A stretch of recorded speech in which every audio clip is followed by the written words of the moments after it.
रब्बी इश्रह ली सदरी व यस्सिर ली अमरी वहलुल उक़दतम मिन लिसानी यफ़क़हू क़ौली। अल्हम्दुलिल्लाह, मैं राहिला सलीम डॉक्टर मोहम्मद सलीम की वाइफ हूँ। अल्हम्दुलिल्लाह हम लोग भोपाल से बिलोंग करते हैं।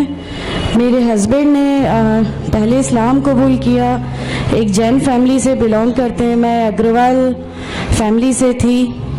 मेरा पुराना नाम मानसी अग्रवाल था और मेरे हस्बैंड ने जब इस्लाम कबूल किया तो मेरे लिए मेरी लाइफ का बहुत एक शॉकिंग इंसिडेंट था।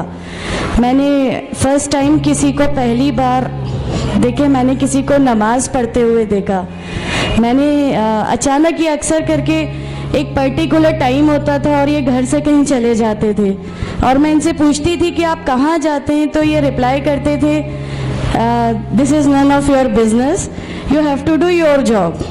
तो मैं भी खामोश हो जाती थी। बाकी मेरे फादर इन लॉ से अक्सर इनकी डिबेट और सब कुछ हुआ करता था, बट मुझे नहीं समझ में आता था कि ये डिबेट क्या है, ये लोग किस बात पे इतना ज़्यादा मतलब इनका डिबेट इतना एग्रेसिव मूवमेंट्स पे कैसे आ जाता है। तो बाकी फिर एक धीरे धीरे जब मुझे ये इस्लाम के पहले तो ये लोग नहीं बताए, बट फर्स्ट टाइम जब मैंने इनका फजर की नमाज़ थी और अचानक मेरी नींद खुली और मैंने इनको नमाज़ पढ़ते हुए देखा। मैंने इनसे पूछा कि आप क्या नमाज़ पढ़ रहे हैं, क्योंकि सिर्फ टेलीविज़न पे देखा था कि हाँ ऐसे जो करते हैं वो नमाज के एक्शंस हैं। मैंने इनसे पूछा कि आप नमाज़ पढ़ रहे हैं, इन्होंने कहा कि हाँ मैं नमाज़ पढ़ रहा हूँ। मैंने बिल्कुल देर नहीं की मेरे फादर इन लॉ को बताने में।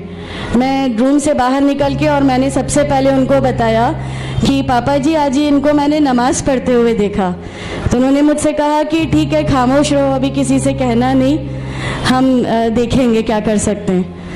अब वो जो मेरी लाइफ का मोमेंट था, वहाँ से मेरे को ऐसा लगा कि ये क्या हुआ, मतलब ये क्या कर रहे हैं, ऐसा क्यों कर रहे हैं, ये कहीं ये किसी ऐसे व्यक्ति से तो नहीं मिल गए जो इनको टेररिज्म की तरफ ले जा रहा है और ये ऐसी चीज़ों में तो नहीं इन्वॉल्व हो जाएंगे। एक बहुत बड़ा डर जो मेरे अंदर था वो, और on that time I was pregnant, तो मेरे को एक बहुत खलबली सी लगी रहती थी कि ये क्या चल रहा है, ये क्या चल रहा है। फिर धीरे धीरे करके जब मैं इनकी बुक्स वगैरह जो अलमीरा में रखी रहती थी वो मैं पढ़ने लगी और ढूंढने लगी। ये छुपा के रखा करते थे और मुझे जब भी कोई बुक मिलती थी तो फिर मैं उसको पढ़ने लगी। तो मुझे उसमें ऐसा कुछ लगता ज़रूर था कि पता नहीं कुछ है, कोई डिफरेंट चीज़ है, क्योंकि मैंने देखा कि इनके अखलाक, इनकी सब चीज़ें बिल्कुल चेंज हो गई। जो ये पहले थे उससे ये बिल्कुल अलग हो गए। तो मुझे ऐसा पर्सनली लगता था कि इस प्लेटफॉर्म ने इनको ऐसा क्या दिया जो मेरे हस्बैंड को बिल्कुल चेंज करके रख दिया।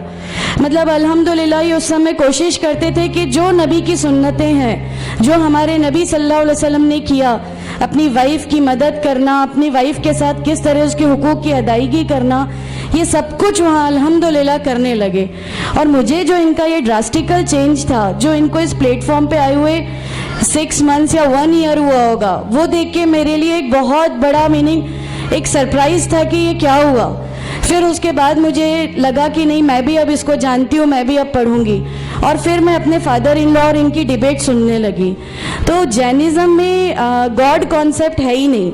हर वो व्यक्ति जो बहुत ज़्यादा इल्म हासिल कर लेता है, बहुत ज़्यादा नॉलेज हासिल कर लेता है, तो वो एक लिमिट पर आकर नौजुबिल्लाह गॉड का वो मुकाम हासिल कर लेता है और लोग उसी की फिर पूजा करने लगते हैं, उसी की वर्शिप करने लगते हैं। तो मेरे दिमाग में, मैं अग्रवाल फैमिली से थी, तो मेरे दिमाग में था कि नहीं, हमारे जो भगवान है वो 3-4 हाथ वाले हैं, इनका क्या एक ही गॉड है जिसको जाके आपको पूजना है। तो नहीं, मैं इनसे तो कुछ नहीं मांगूंगी, 3-4 हाथ वाले भगवान ही होते हैं, ये नहीं कुछ वो ऐसा रखते।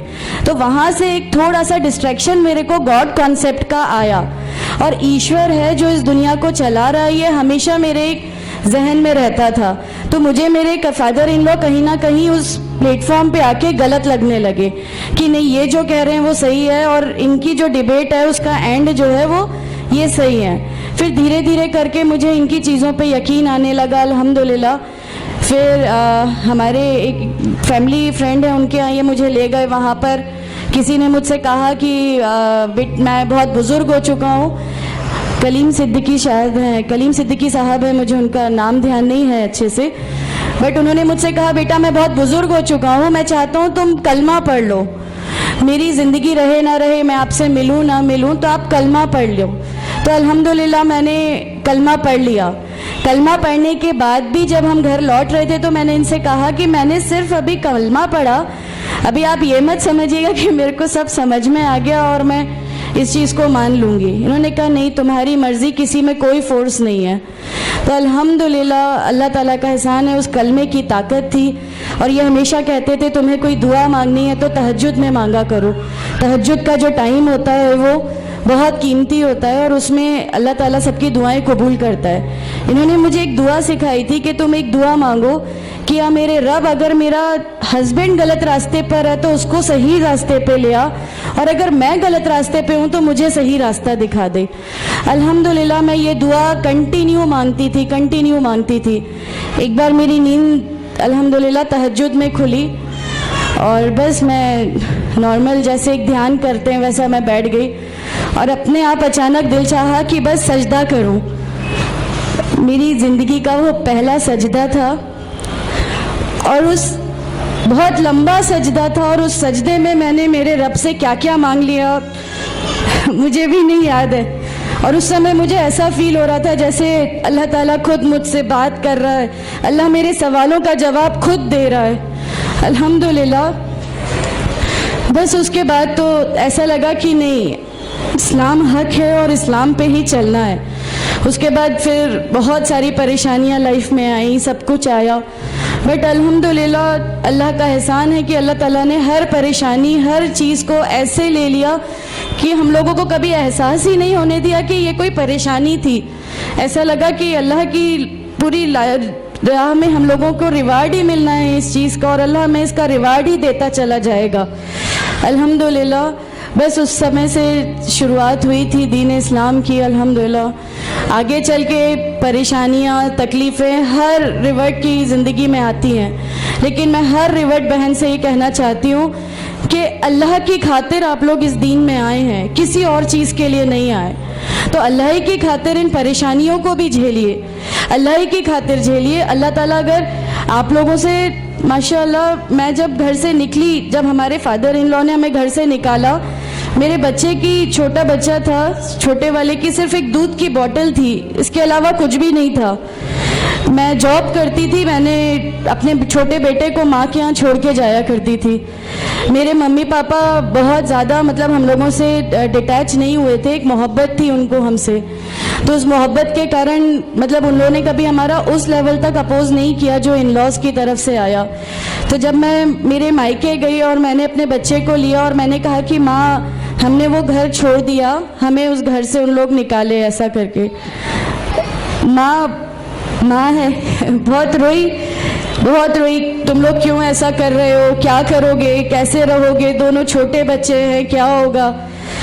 मैंने कहा कि माँ आप सिर्फ एक माँ हो ना, वो मुझे 70 माँओं के बराबर मोहब्बत करता है, तो जो रब मुझे मेरी 70 माँओं के बराबर मोहब्बत करता है वो कैसे इस दुनिया में मुझे रुस्वा कर सकता है। सिर्फ एक छोटा सा ये विश्वास था। अल्हम्दुलिल्लाह उस विश्वास को रखते हुए सारी चीज़ें, सब परेशानियाँ ऐसे अल्लाह ताला ने ले ली कि उसका मेरे पास कोई मतलब कहने के लिए भी शब्द नहीं है। अल्हम्दुलिल्लाह। और मैं आप लोगों से सबसे गुजारिश करती हूँ, और अगर अल्लाह ने मुझे आप लोगों की एक ऐसी बहन बना दिया जो आपकी परेशानी, आपके हर उसमें, हमारा घर, हमारी सब कुछ अल्हम्दुलिल्लाह आपके लिए है, क्योंकि हम लोग ठान के बैठे हैं हमारा जीना मरना, हमारी नमाजें, हमारा सब कुछ सिर्फ अल्लाह के लिए है और यहीं से यही लेके हमको जाना है, कोई जवाब हमें नहीं मिलेगी। अस्सलामु अलैकुम वरहमतुल्लाहि वबरकातुहू।